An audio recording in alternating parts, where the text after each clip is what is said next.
Welcome to the 5th session of Couple Talk. This is the final session for part 1, cracking the code to a deeper connection. I'm Kyle, and this is Julie, and you are about to go through growing as a team. I can't believe we are at this point in the program already. It has seriously flown by.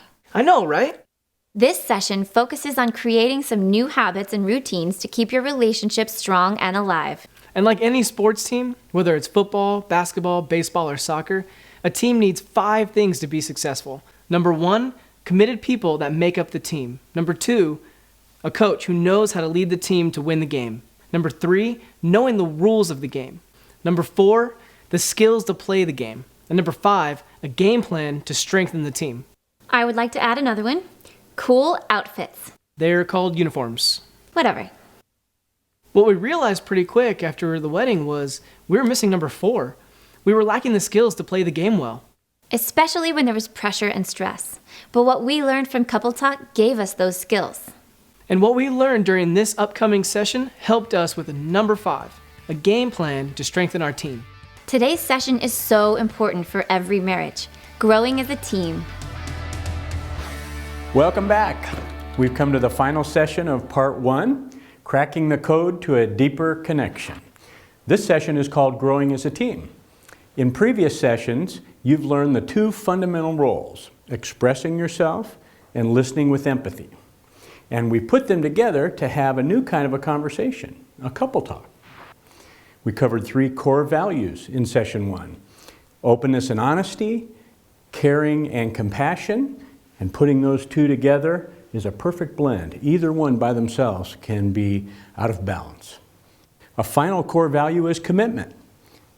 And when we say commitment, we're talking about commitment to the relationship. She has things that she wishes for, I have things that I wish for, and they're not always in agreement, but the commitment is to the us, to the relationship. So let's just quickly review the 2 roles. When you listen with empathy, you want to make sure your attitude is open and accepting. Then you're going to listen in a way that shows strong interest. Second, you're going to set aside your own views and look at it from your partner's point of view. You're going to become your partner. And then you summarize back. You name your partner's feelings, concerns, thoughts, desires. And along the way, if your partner has any corrections for you, you make those corrections graciously. And when you're in the role of expressing yourself, there's also a preparation step. You think before you speak. You think about what's good about your partner's point of view or about your partner or your relationship. And then when you start expressing yourself, you start by naming what's good. Tell your partner what's good. You speak from your own point of view. Remember the I messages. You talk about your thoughts and feelings, concerns, and desires. And then finally, you have to remember to avoid those trigger words that might cause a defensive reaction in your partner.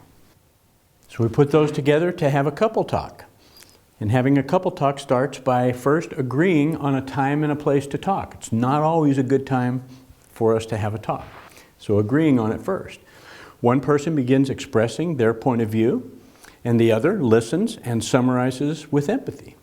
From time to time, you change roles to move the talk along. The expressor can offer to change roles. I'd like to hear what you have to say. And the person listening with empathy can request a turn with a nonverbal signal. This session ends our segment on cracking the code to a deeper connection. So let's look at growing as a team. Just as plants need certain elements like water and fertilizer and sunshine, or they'll die, our relationship needs that kind of tending to help us stay happy and growing. It's like a living thing. It isn't like our culture says it is, where if you just find the right person, everything falls into place and it's wonderful forever. That's a myth. That's really a lie. And many people believe that lie, and when it doesn't happen that way, they believe they've found the wrong person. And gosh, I'm just going to have to get rid of that person and find the right person, because the right one's out there somewhere. And it's just wrong, and it causes tons of pain. So it takes work in a relationship to stay close and keep growing toward each other rather than allowing things to drift apart, just like nurturing a living thing like a plant. So we'll give you some ideas to nourish your relationship, some practical steps for keeping your relationship alive, healthy, and growing. So let's turn in your workbook and we'll look at these steps. We'll do some short exercises along the way as we cover each point. First, daily check-ins with each other. Try to share with each other regularly. Talk about how you're doing and listen to how your partner's doing. Set aside time each day to try to focus on each other, uninterrupted. Have the kids be out of the room for a while. And one of the things we want to suggest to you is to have a name for this. So what would you like to call it? You could call it a check-in. Like let's have a check-in now with each other. Don and I have a different name that we use. We call it a coffee moment. Right, it came from some old-time commercial about someone having that special time with their cup of coffee. Well, we have our special time with our cups of coffee and each other. So we're in the house and I'll say to him, hey, do you have time for a coffee moment? And we just go and sit down on the couch and hang out. It's not a time to have an agenda and we have to talk about X and Y and Z. It's just a time to kind of hang out, and maybe that's the word you'll use for it. So we'd like you to think about giving this activity a name. So when you have a check-in, what do you talk about? You talk about whatever you want. You're just checking in with each other. Now, in your workbook, we've given you some prompts that you might enjoy using. And research shows that this kind of regular sharing is transformative to relationships. Dr. William Doherty is at University of Minnesota, and he's a premier researcher in the marriage field. And this is what he has to say about this kind of sharing. He says, if a married couple with children has 15 minutes of uninterrupted, non-problem solving talk every day, I would put them in the top 5% of all married couples. It's an extraordinary achievement. So plan to make this a part of your relationship. We'll now give you a few minutes to make some decisions between the two of you about this recommendation for daily check-ins. We'd like for you to decide on a name. Pick whatever name is fun and comfortable for the two of you, and you don't have to stick with the name you choose right now, but start with one. We call it our coffee moment. You guys can call it whatever you like. Set a realistic goal for how often you want to do it as a couple. And we're going to talk a bit in this session about goal setting, and we want you, as you set your goals, to aim high and hope for wonderful results, but the goal that you actually set to begin with, we want it to be reachable, achievable. We don't want it to be your dream outcome. Start with something that you're confident that you can reach, and then you can build from that point. So we're going to have you pick a name for yourselves, and we'll have you set a realistic goal for frequency, for how often you'll do that. And then we want you to put on your calendar right now the first time you're going to do it. Exactly what day and what time you'll have your first check-in. Okay? You have 2 minutes to do it. Ready, go. Turn and talk to your partner.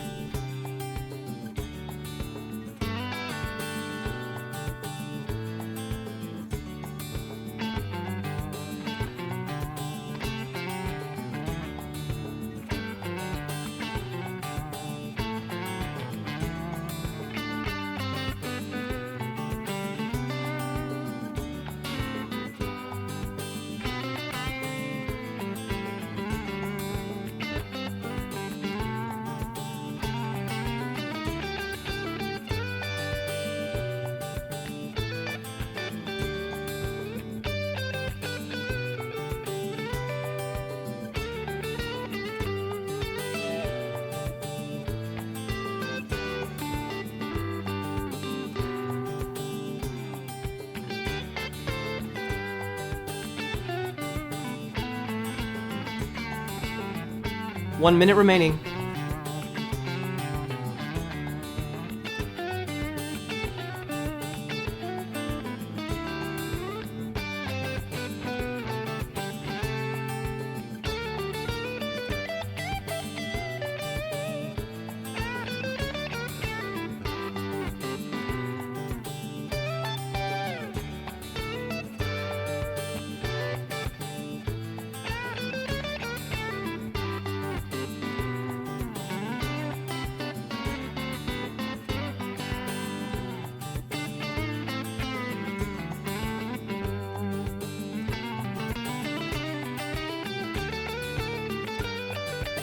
Turn back to the video. It's time to start again.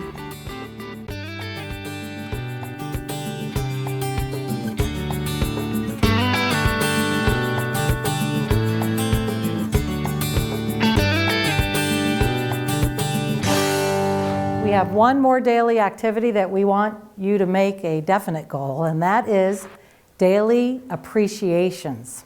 Appreciations. Quickly pointing out the positives that you see in your partner is a great way to stay connected. And it's important to realize that you will find what you are looking for. If you are looking for negatives, you will find them. If you're looking for positives, you're likely to find even more. So focus on looking for the positives in your partner. When we get criticized, we don't feel good, do we? We might feel deflated, our ego takes a hit, our self-esteem, we feel maybe disappointed in ourselves.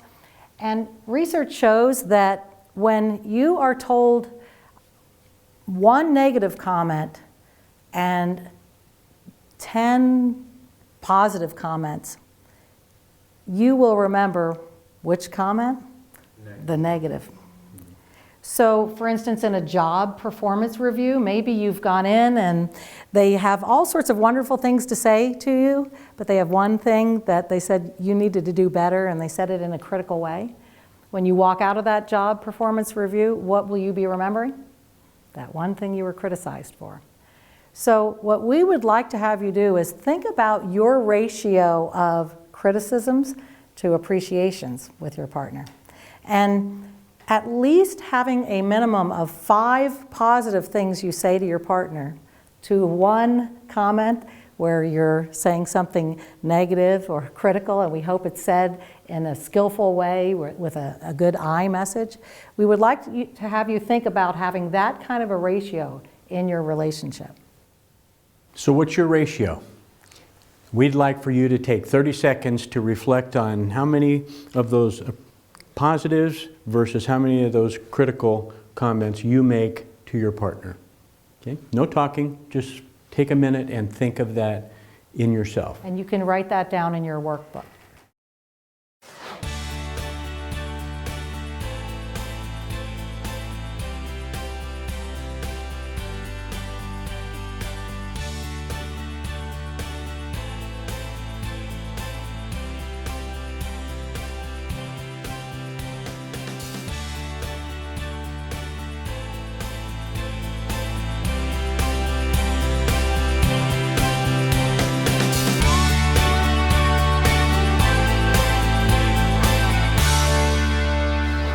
So those were the daily goals that we'd like to have you think about doing. And now we'll turn to weekly. So on a weekly basis, we would like to ask you to set aside time to discuss issues, decisions, plans, differences. You probably have a lot of decisions that you have to make, and it's handy, helpful to set a specific time each week when you know that's your time to do that. But also use this scheduled time to discuss problems when they're small before they get big. Now this is a problem that Don and I had to discuss. We had to have a couple talk about this thing that appeared in our driveway one day. I had taught Don about eBay, and I lived to regret it because one day that showed up, and Don explained to me how it got there. Well, eBay's fun, and found this motorcycle, and I came up with a number that I thought was the most I would be willing to pay, and I put in my thing, and it was late at night, probably after midnight, and I'm just enjoying myself surfing the web, and I won the thing. I was really surprised, and I thought, oh no, what am I going to do? But it's a running motorcycle, and killer price, and that's it. It's from 1978, and it's bright orange. I call it the orange monstrosity. And I don't say it necessarily in front of him, but anyway, I had to ask for a couple talk and say, we need to talk about this problem I've noticed, and that is late night eBay shopping. And could we have a chance, set a time, make a time to talk about this? And I'd like to tell you some of my thoughts and feelings about the orange monstrosity. So the idea here is, if you know that, let's say, every Thursday night is your weekly couple talk time, that's your time to talk about that decision you have to make about where you're going to be sending the kids to school next year, or that schedule you have to make to schedule the vacation, or that problem that you noticed that is small right now, but you want to take care of it now. So that's the idea, to have a regularly scheduled time when you're going to discuss and address issues like that. So there are times when a problem emerges and you have to deal with it right away. And so we're not saying you only can talk about problems once a week. But we are saying when you know there's a regular time like that, and you'll have that opportunity, then when they do emerge and they're relatively minor, you know that you're going to have that time coming up where the two of you are available to do that. So we'd like for you to set a regular appointment. That's your time to discuss problems, plans, issues, your meeting time. And we'll give you a minute to set a day and time for your regular meetings and for your next specific meeting. And also, we would like you to set a realistic goal. We recommend a weekly time, but that may not work for you. If you set a goal less frequently, at least it's a goal. So set one that's realistic that you can commit to for these regular weekly couple talks. Okay? We'll give you a minute for that. Ready, go. Turn and talk to your partner.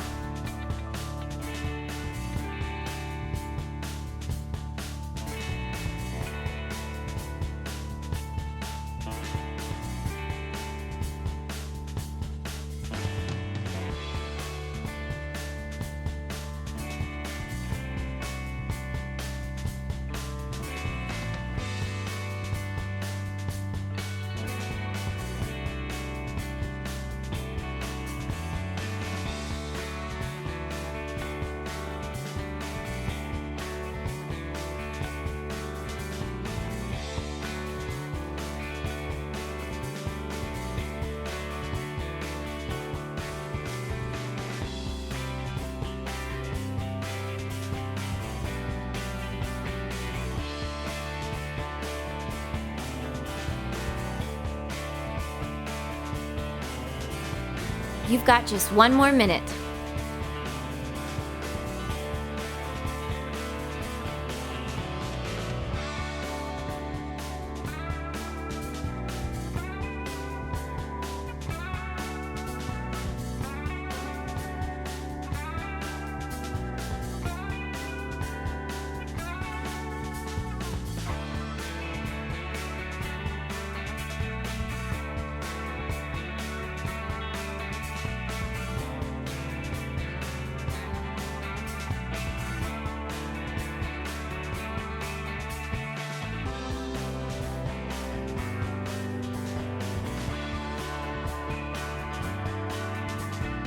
Time to return to the group. We're getting ready to start up again.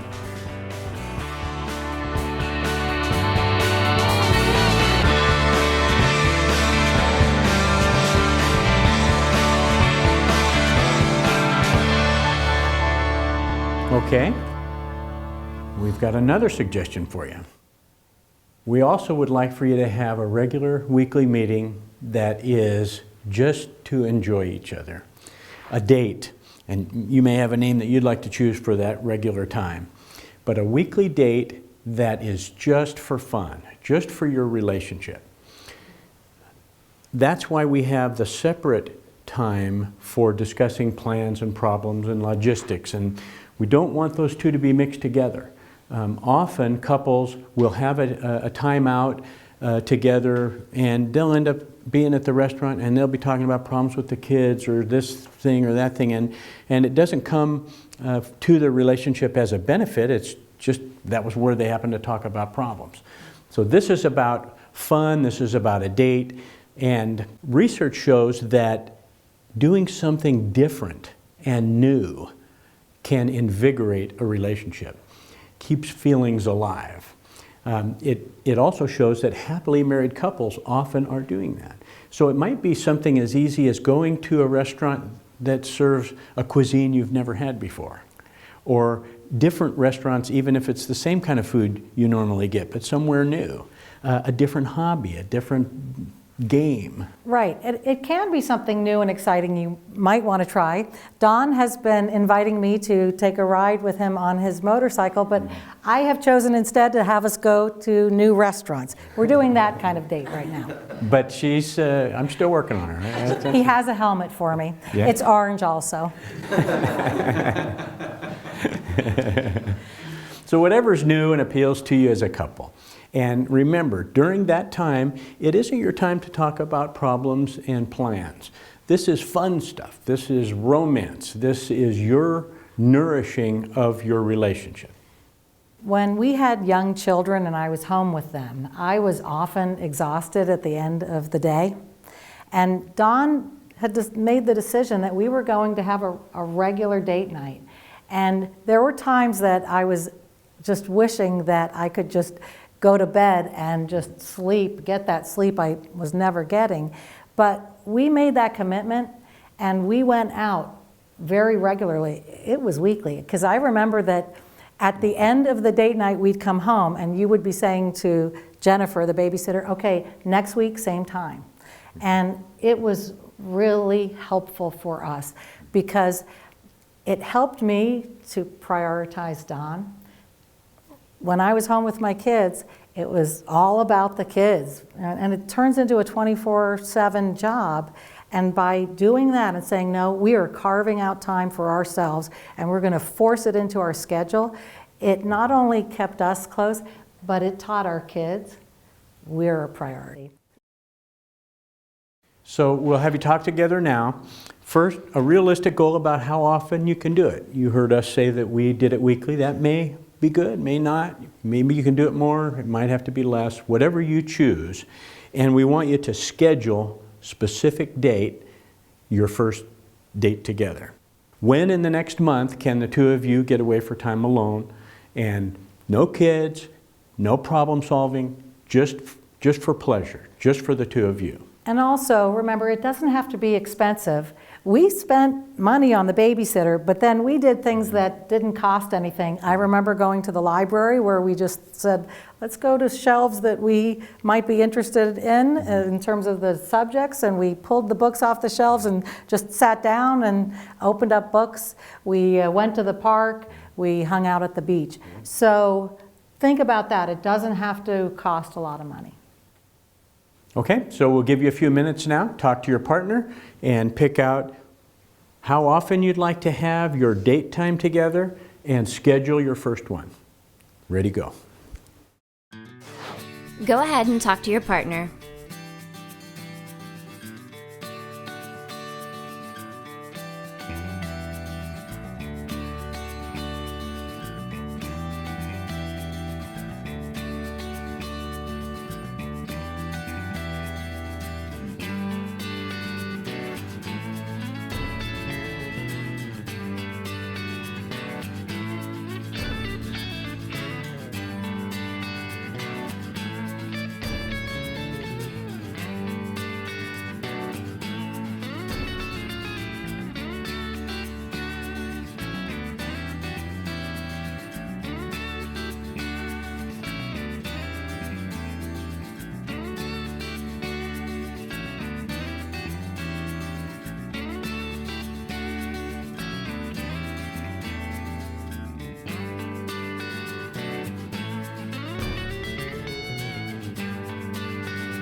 There's 1 minute left.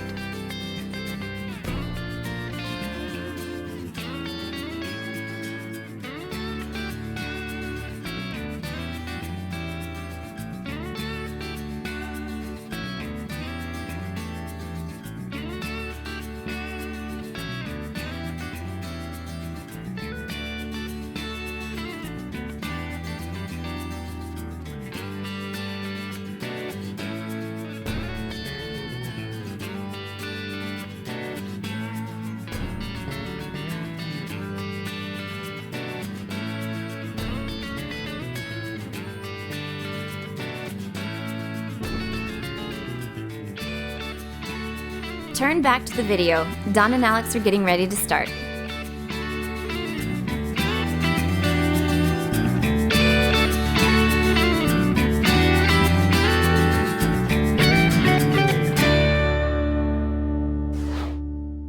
All right, we've got more.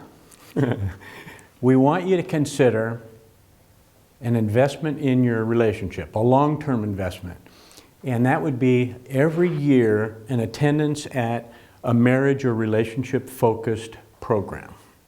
Something like a retreat, a couple study, a weekend retreat. We've even heard of cruises that are designed, that include relationship classes and that kind of thing. Now, what you're doing here in CoupleTalk is exactly what we're talking about.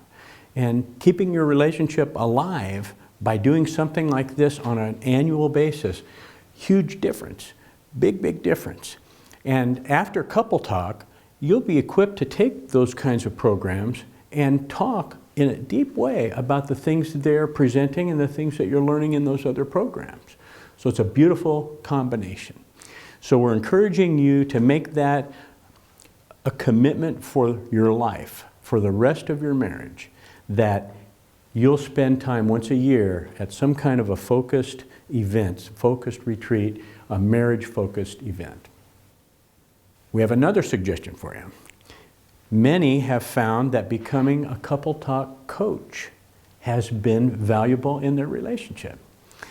Churches are creating ministry teams to help couples within their churches and using CoupleTalk as a launch for their programs. And we train coaches to work in the class and come alongside the couples taking the class as you are and coaching them and encouraging them and helping them to do the exercises. All of those coaches started out as participants, found a lot of benefit in the program, loved it, and as an act of service wanted to become a coach and help others. A side benefit that we didn't initially see was the benefit to the relationship for the coach. Their relationships are helped and brought closer just by coaching in a class like this. So a nice way to do two things: act of service, helping others, and an investment in your relationship. And you can check our website at coupletalk.com and find out how you can be involved as a CoupleTalk coach. We've talked about appreciating your partner, but what about appreciating yourselves as a couple? Identifying your strengths as a couple is a great way to grow as a team. What you do is you focus on the positives about yourselves as a couple. What strengths do you have as a couple? How do you balance each other out? How do you help each other together become a team that perhaps even serves others? So turn in your workbooks and we have an exercise for you. The purpose is to find and name positives about yourselves as a couple. So we'll have you think of positives such as what we have in the workbook there as prompts: fun-loving, caring, responsible, you balance each other out, the differences you have combined together to become a strength. Lots of different benefits and positives that you'll see in your coupleness, in your relationship. So what you'll do is use the prompts in your workbook, and you'll take turns expressing and listening with empathy to each other. And one will begin as the expressor, and the other will listen and summarize with empathy. So we'll go ahead and do a demonstration now. I'm going to get an expression stick, and I'll start expressing. When I think of us as a couple, a strength I see in our relationship is we take time to have fun and to play. And I think that's really a great strength of ours.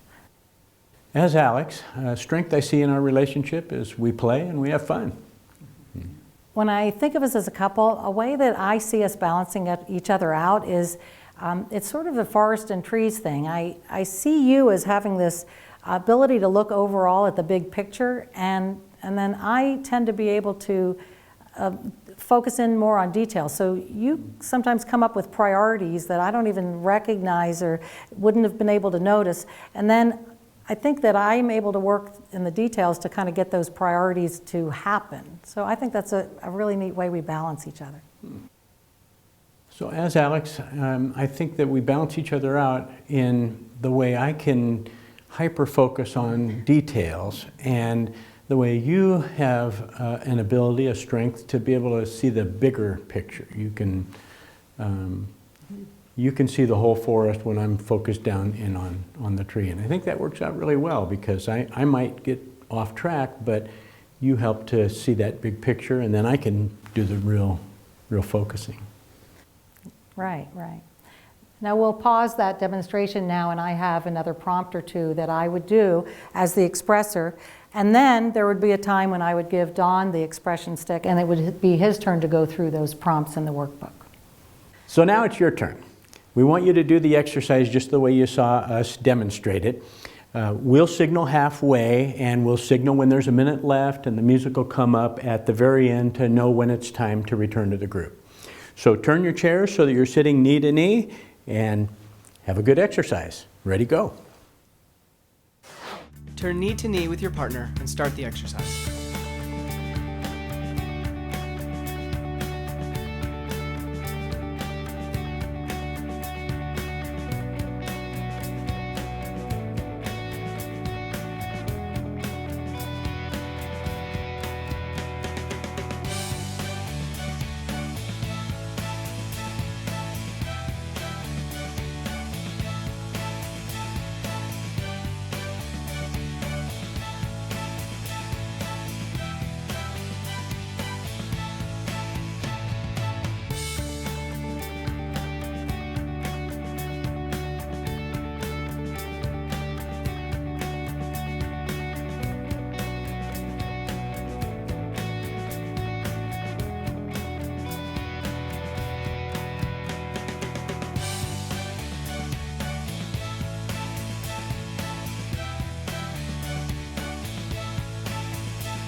You're halfway done. If you haven't already done so, it's time to switch roles.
This is the final minute, so begin wrapping it up.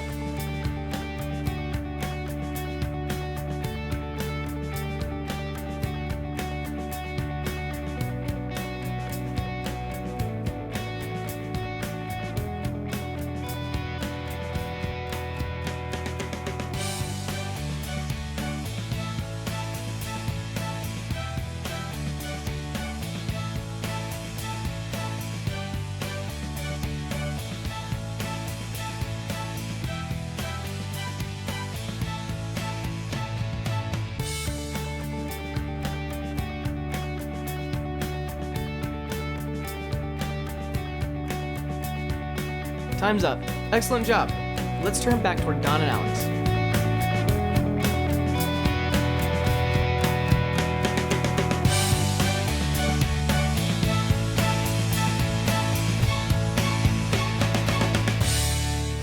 Okay, we'd like to have you mark in your workbooks the questions at the bottom of the page.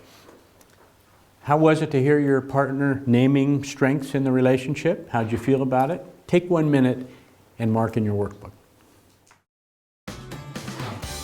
Now take a moment to yourself and fill in the debrief section of your workbook.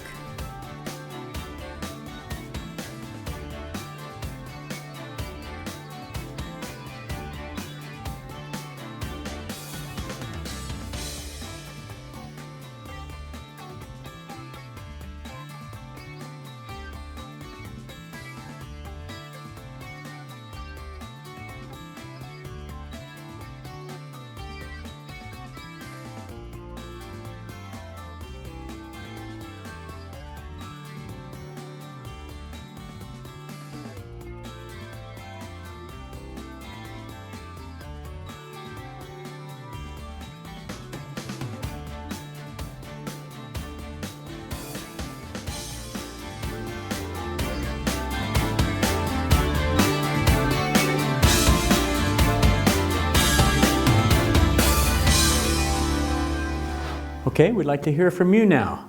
How was that exercise? What was that like? Tia? For me, it was very encouraging because honestly, a lot of the things that are strengths now used to be our weakness because we are very different. So just how you guys portrayed the example of being balanced. And it's not that there's something wrong that we're not exactly the same, but it's nice to see it as a strength now instead of like a moment of contention and discord between us. So I like that. It was very encouraging. Sweet. Yeah. Yeah. Others? I felt like it was really reaffirming and fulfilling to hear Thomas say things about us as a couple. That's nice, huh? Yeah. So now we'd like for you to turn to your partner and just talk for 1 minute about how that felt to you. Go. Turn and talk to your partner about this exercise.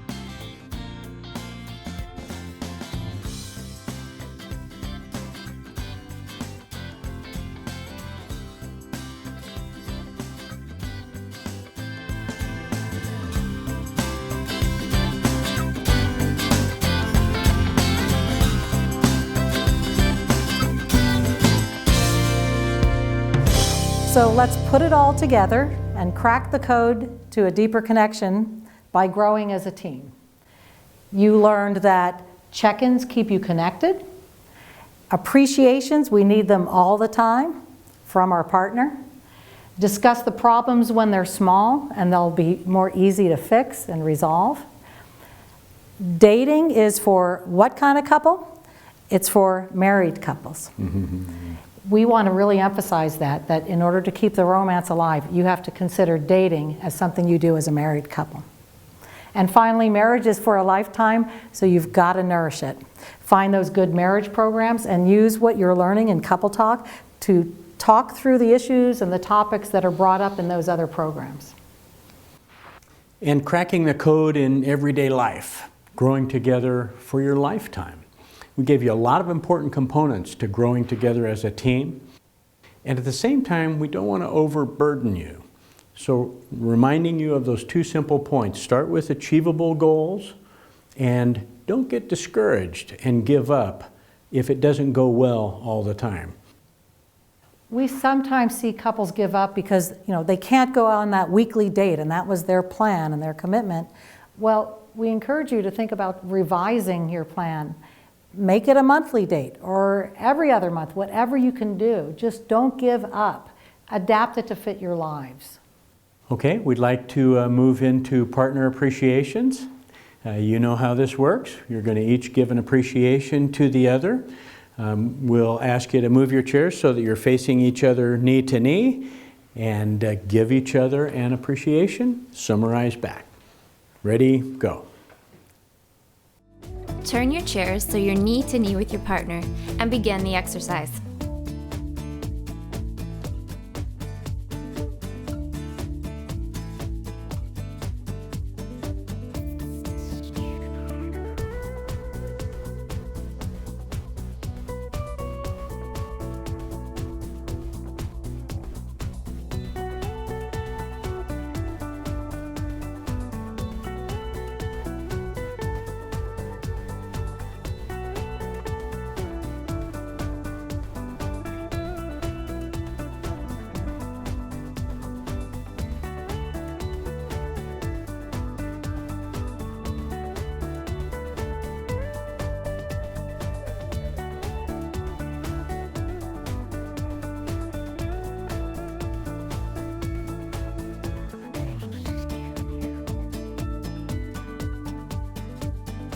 You're halfway there.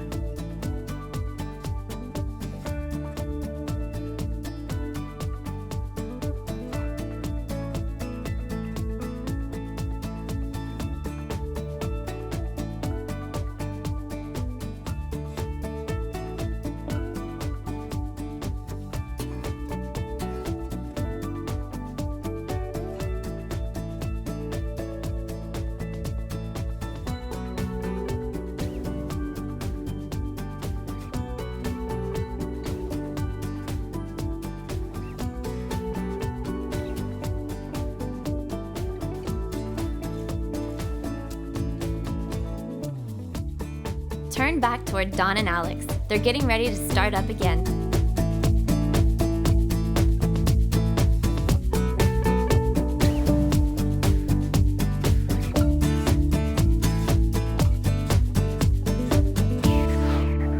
Well, congratulations. You have completed cracking the code to a deeper connection. You've learned about trading places, having empathy for your partner. You've learned to listen fully. You've learned to express yourself. You've had a couple talk. And in this session, you've learned how to grow as a team. And you've had lots of practice at listening and expressing yourself. You've just completed part 1 of a 2-part series. The next part is Couple Talk, cracking the code to handling conflict. We're committed to helping you make Couple Talk a real part of your relationship. At CoupleTalk.com, there are all kinds of resources and supports to help you. It's our hope that we've helped you to take a step toward an amazing relationship. What a great session. So many practical tips and suggestions. You can't help but grow as a team after this session. I totally agree. To have a healthy marriage is a growth process. Like maintaining your yard or garden, you need to regularly tend to your relationship. And at least once a year, do something to strengthen your marriage. Like going through part 2 of Couple Talk. Speaking of Couple Talk, there is this really helpful resource to help you and your partner take the new skills and tools that you've learned and ensure that they become a part of your regular habit. It's called Couple Talk Coaching. Here's a little bit more about it. Hi, we're Don and Alex Flecky, creators of Couple Talk. We are thrilled to share with you a powerful resource we offer to help couples take what they learned through the video and exercises and make it come to life at home. It's fairly common for a couple to attend a relationship course, complete most every session, and get excited about the positive changes they hope will be made when they get home.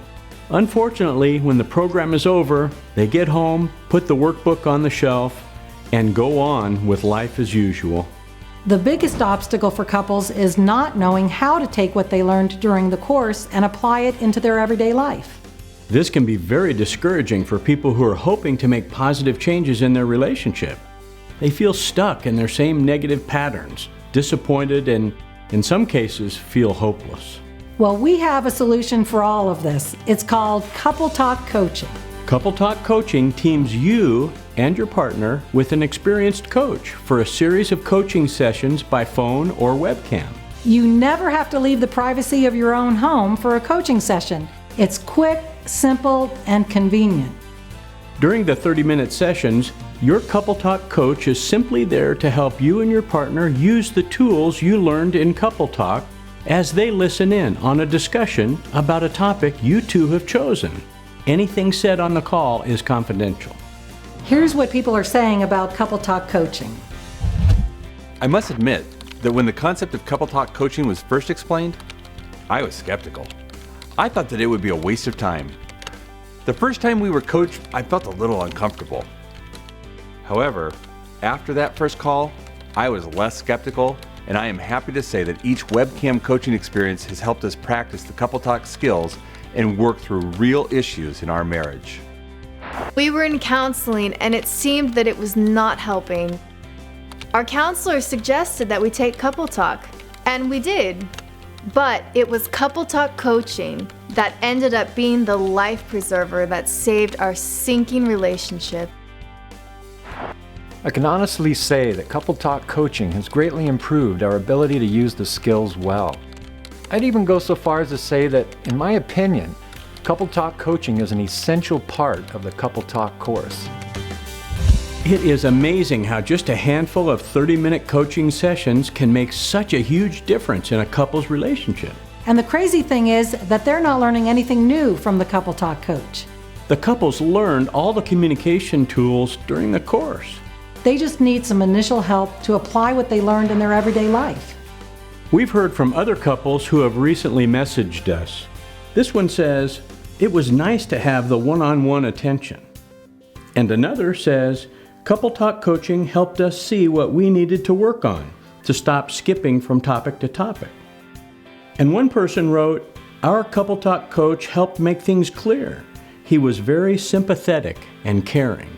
And I just saw this posted online. Couple Talk coaching is one of the biggest blessings of the class. I can't imagine Couple Talk being this beneficial without it. I'd recommend Couple Talk coaching to anyone that takes the course. To get started, all you have to do is go to CoupleTalk.com and sign up for a Couple Talk coaching session. A coach will be in touch with you to arrange your first coaching session. It's that easy. And because you are in this program, we are offering you and your partner your first Couple Talk coaching session for free. This is a no-obligation special offer for you to give coaching a test drive. Just enter the code in your workbook when you sign up at CoupleTalk.com. We had Couple Talk coaching, and it was extremely helpful. You have got to try it. Go to CoupleTalk.com and sign up for your special offer. Well, that wraps up this 5th session. Hopefully, Couple Talk Part 2, Cracking the Code to Resolving Conflict, is a part of your future.